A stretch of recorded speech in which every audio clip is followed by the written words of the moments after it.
Assalamualaikum warahmatullahi wabarakatuh. Kami akan membahas makalah yang berjudul Asbabun Nuzul Al-Quran. Nah, subjudul pertama yang akan kami bahas yaitu definisi Nuzulul Quran. Peristiwa Nuzul Quran ini merupakan salah satu momentum yang sering diperingati oleh kaum muslimin di seluruh dunia. Akan tetapi bagi orang awam, mereka akan bertanya, apa itu Nuzul Quran, mengapa terjadi Nuzul Quran, dan kapan terjadi Nuzul Quran. Mengutip pendapat Jalaluddin Al-Sayuti, bahwasanya Nuzul Quran itu merupakan peristiwa penyampaian wahyu kepada Nabi Muhammad SAW dari alam gaib ke alam nyata melalui perantara malaikat Jibril. Nah, secara sederhana dapat dikatakan bahwasanya nuzul Quran ini terjadi sekalian dengan pengangkatan Nabi Muhammad SAW menjadi seorang rasul. Nah, kapan terjadi nuzul Quran? Nah, mengutip pendapat-pendapat yang lumrah terjadi di kalangan masyarakat atau terdengar di kalangan masyarakat itu 24 Ramadan dan 17 Ramadan. Allah Subhanahu wa taala mensyaratkan dalam surah Al-Baqarah ayat 185, Bismillahirrahmanirrahim. Syahrul Ramadan alladzi unzila fihi al-Qur'an hudan lin-nasi wa bayyinatin minal huda wal furqan faman syahida minkum asy-syahra falyasum wa man kana maridan aw 'ala safarin fa'iddatun min ayyamin ukhra yuridullahu bikumul yusra wa la yuridu bikumul usra walitukmilul iddata walitukabbirullaha ala ma hadakum wa la'allakum tashkurun.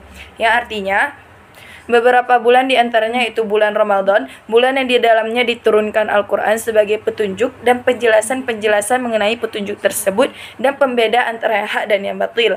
Allah Subhanahu wa taala mensyaratkan dalam surah Ad-Dukhan, Bismillahirrahmanirrahim. Inna anzalnahu fi lailatin mubarakah. Inna kunna munzirin. Shadaqallahul azim. Yang artinya, sesungguhnya malam yang penuh dengan keberkahan, sesungguhnya kamilah yang memberi peringatan. Dari kedua ayat tersebut dapat disimpulkan bahwasanya nuzul Quran ini terjadi pada bulan Ramadan dan malam yang penuh keberkahan. Pada bulan Ramadan, malam yang penuh keberkahan yaitu malam di mana Nabi Muhammad SAW diterima wahyu dan diangkat menjadi seorang rasul pada tahun 610 Masehi atau 17 Ramadan. Nah, contoh-contoh asbabun nuzul itu yaitu pada surah Al-Kahfi di mana salah seorang bertanya kepada Rasulullah tentang Zulkarnain, surah Al-Ahzab di mana salah seorang kafir Quraisy yaitu paman Nabi yang menghina Nabi, dan yang ketiga pertengkaran antara suku Aus dan suku Khazraj, dan contoh yang keempat yaitu di mana salah seorang sahabat Nabi yang mengimami salat dalam keadaan mabuk. Nah, apa sih faedah mengetahui asbabun nuzul ini? Faedah mengetahui asbabun nuzul ini yaitu kita dapat melihat secara terperinci tentang sejarah Islam, tentang sejarah asbabun nuzul. Kita juga dapat mengetahui hukum-hukum syariat Islam. Nah, bagi para non-muslim, mereka juga mendapat faedah mengetahui asbabun nuzul ini, yaitu mereka akan mengetahui bahwasanya tidak ada kemudaratan di dalam Islam ini. Nah, bagi para mufasir, mereka akan mudah mentafsirkan ayat tersebut. Mereka akan tahu lebih mudah apa yang melatar belakangi turunnya ayat tersebut, sehingga ilmu yang mereka dapatkan dari penafsiran tersebut dapat tersampaikan kepada kita secara lebih terperinci dan lebih ringkas.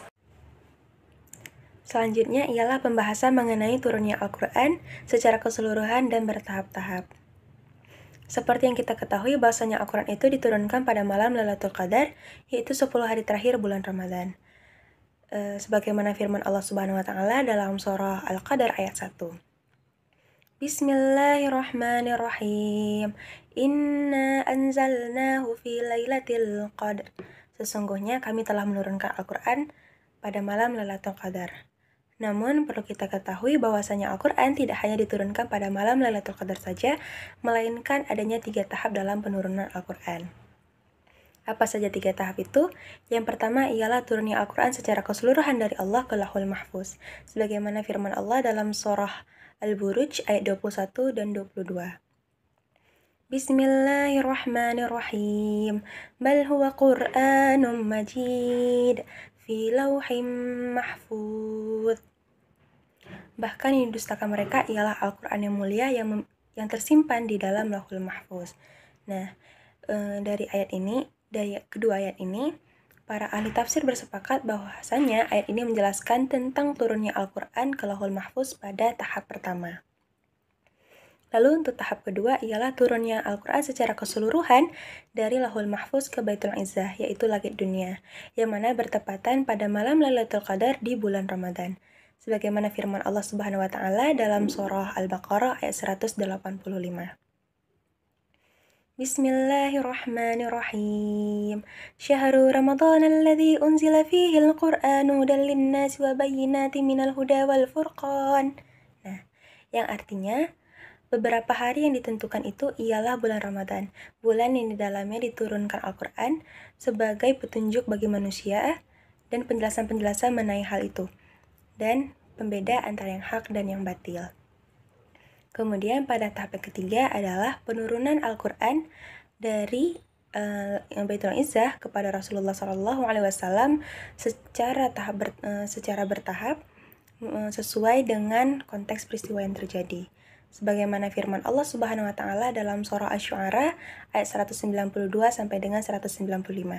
Yang artinya, dan sesungguhnya Al-Quran ini benar-benar diturunkan oleh Tuhan semesta alam. Dia, Al-Quran, dibawa turun oleh Ar-Ruh Al-Amin, Jibril ke dalam hatimu Muhammad, agar kamu menjadi seorang di antara orang-orang yang memberi peringatan. Dengan bahasa Arab yang jelas. Nah, itulah 3 tahap turunnya ayat Al-Quran.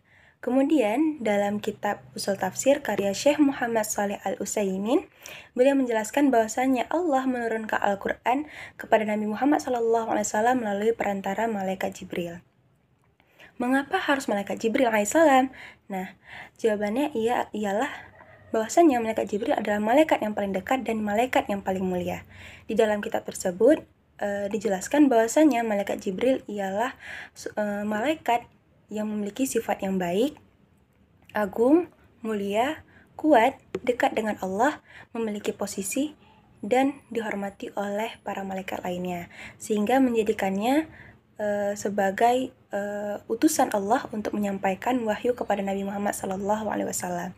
Nah, sejak turunnya Al-Quran secara keseluruhan dari Allah ke Lauhul Mahfuz, maka malaikat Jibril lah yang menerima dan menjaga Al-Quran secara berkala selama 20 malam.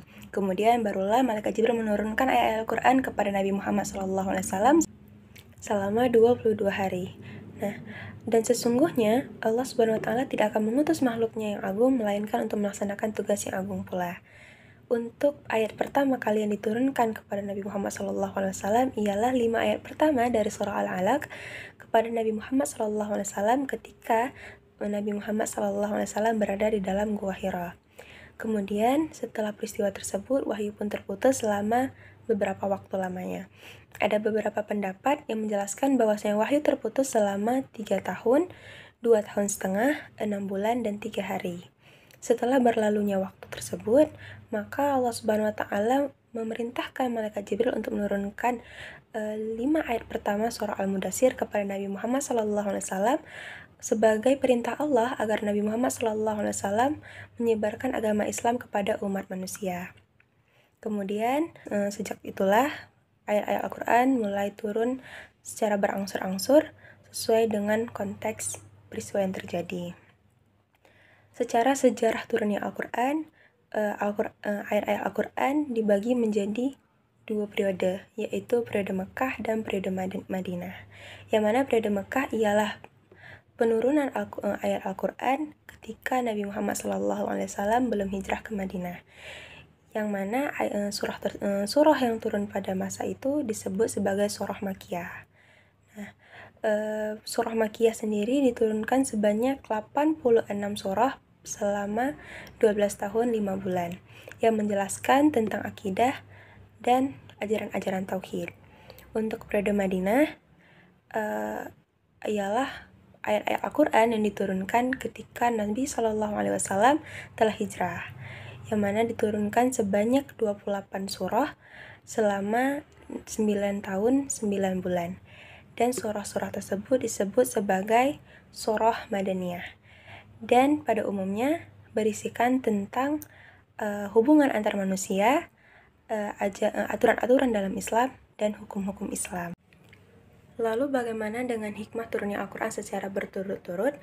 Jadi diantaranya ialah untuk memantapkan hati Rasulullah Sallallahu Alaihi Wasallam, karena ketika itu ketika Rasulullah Sallallahu Alaihi Wasallam menyampaikan dakwahnya, ia harus menghadapi orang-orang kafir yang membangkang dan memiliki watak yang keras. Lalu untuk menjawab tantangan dan sekaligus menjadi sebuah mukjizat bagi Rasulullah Sallallahu Alaihi Wasallam. Kemudian membuktikan bahwa Al-Quran memang diturunkan dari sisi Allah yang Maha Bijaksana. Dan yang terakhir, Al-Quran diturunkan secara berturut-turut dikarenakan agar ayat-ayatnya dapat dipahami dengan baik dan dapat dihafalkan. Jadi kita akan membuka pertanyaan, yaitu di mana teman kita kemarin bertanya, apa perbedaan dari ayat yang diturunkan di Madinah dan ayat yang diturunkan di Mekah? Seperti yang kita bahas sebelumnya, bahwasanya Al-Quran itu terbagi menjadi dua bagian surah, yaitu surah Makkiyah dan surah Madaniyah. Surah Makkiyah adalah surah yang turun ketika Rasulullah SAW belum hijrah ke Madinah, yang mana terdiri dari 86 surah yang diturunkan selama 12 tahun 5 bulan, yang berisi tentang pembelajaran akidah dan ajaran-ajaran tauhid. Lalu untuk surah-surah Madaniyah, yaitu adalah surah yang turun ketika Rasulullah SAW telah hijrah ke Madinah, yang mana terdiri dari 28 surah yang diturunkan selama 9 tahun 9 bulan, yang pada umumnya berisi tentang hubungan antara manusia, ajaran-ajaran hukum, aturan-aturan Islam, dan hukum-hukum Islam. Mungkin hanya ini yang dapat kami sampaikan, lebih dan kurang kami mohon maaf.